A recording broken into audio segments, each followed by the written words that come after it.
দেশের মাটিতে নয়, একেবারে চাঁদে আধিপত্য বিস্তার করতে যাচ্ছে যুক্তরাষ্ট্র। সেখানে পারমাণবিক চুল্লি নির্মাণের পরিকল্পনা করছে যুক্তরাষ্ট্রের মহাকাশ গবেষণা সংস্থা নাসা। LME সার্টিফাইড বিশ্বসেরা কপারে তৈরি ওয়ালটন কেবলস, যা আপনার স্থাপনাকে রাখবে সব সময় নিরাপদ। 2030 সালের মধ্যে মার্কিন এই সংস্থাটি দ্রুত এই পরিকল্পনা বাস্তবায়ন করবে। মার্কিন গণমাধ্যমের বরাত দিয়ে এই খবর সামনে এসেছে।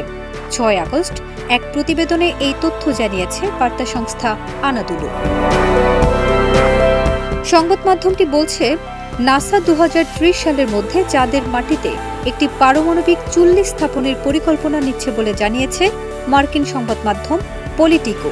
এ উদ্যোগ চাঁদে যুক্তরাষ্ট্রের আধিপত্য বাড়ানো এবং চীন ও রাশিয়ার সঙ্গে প্রতিযোগিতায় এগিয়ে থাকার কৌশলের অংশ বলে প্রতিবেদনে উল্লেখ করা হয়েছে।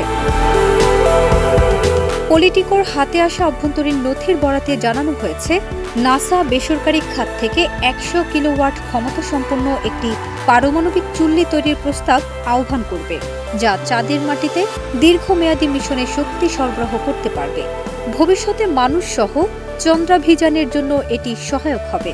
নাসার এক জ্যেষ্ঠ কর্মকর্তা পলিটিকোকে বলেন, এটা দ্বিতীয় মহাকাশ দৌড়ে জয়ী হওয়ার বিষয়।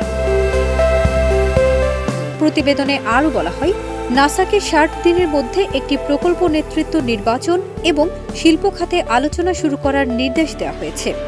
চুল্লিটি 2030 সালের মধ্যেই চালু করার লক্ষ্য নেওয়া হয়েছে, যে সময়ের কাছাকাছি চীন তাদের প্রথম নভোচারীকে চাঁদে পাঠানোর পরিকল্পনা করছে। এর আগে নাসা 40 কিলোওয়াট ক্ষমতা সম্পন্ন ছোট একটি চুল্লি নিয়ে গবেষণায় অর্থায়ন করেছিল। তবে এবার সময়সীমা ও ক্ষমতার দিক থেকে লক্ষ্য আরও বড়।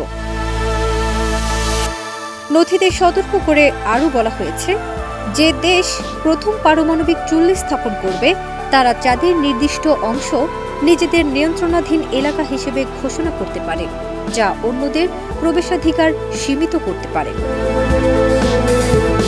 ফারজানা নিকিতা, দেশ রূপান্তর।